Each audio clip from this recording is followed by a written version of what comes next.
What's up sa inyo mga timanglayan nga nandito kami sa SM Ordoneta para mag-donate ng Dara. Si Karyo lang ang mag-donate ng Dara at ito nag-fill up na siya ng mga kailangan niyang pilapan. Tapos na siya nag-fill up kaya ito susunod na titimbangin siya. Walang kilaw.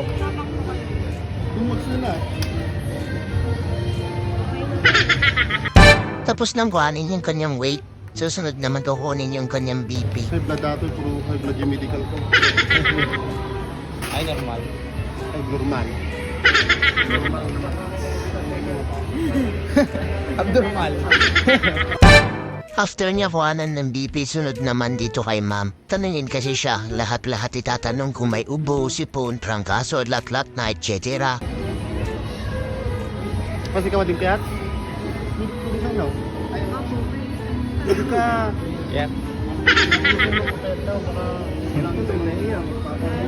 Akit to nga karon. Shock pa. After kay ma'am, sunod naman dito kay doktora. After kay doktora, dito naman kukuhanan na siya ng dugo, titignan kung anong blood type siya. Nandito nga din si Tito Jeff at magdodonate din siya ng dugo. Mas taon na kasi silang pumunta dito. Ito na nga kukuhanan na si Tito Jeff ng dugo. Dito nagsisignature na si Karyo.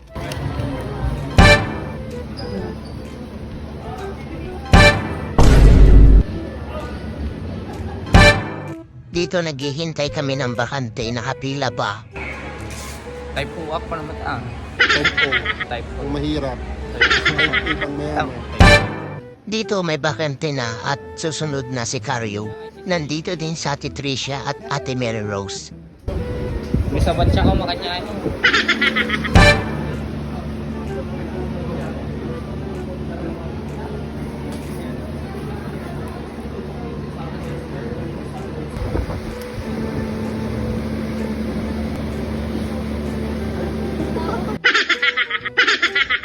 Karyo, bang ibabain ka? Palpak manen sa liit para sa kamay kasi yan, hindi sa ulo ay na. Turturog ka nga talaga.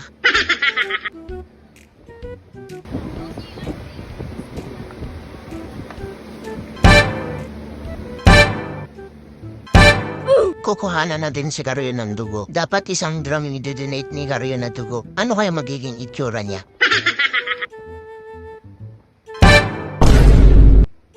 Mukhang nagsisisi ng mag-donate ng dugo si Karyo.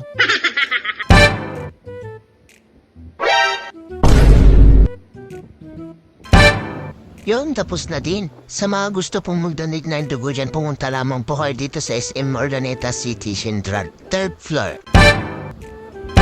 Kumukuha din sila ng example. Siyempre bago nila i-donate, dapat pag-aralan na nila.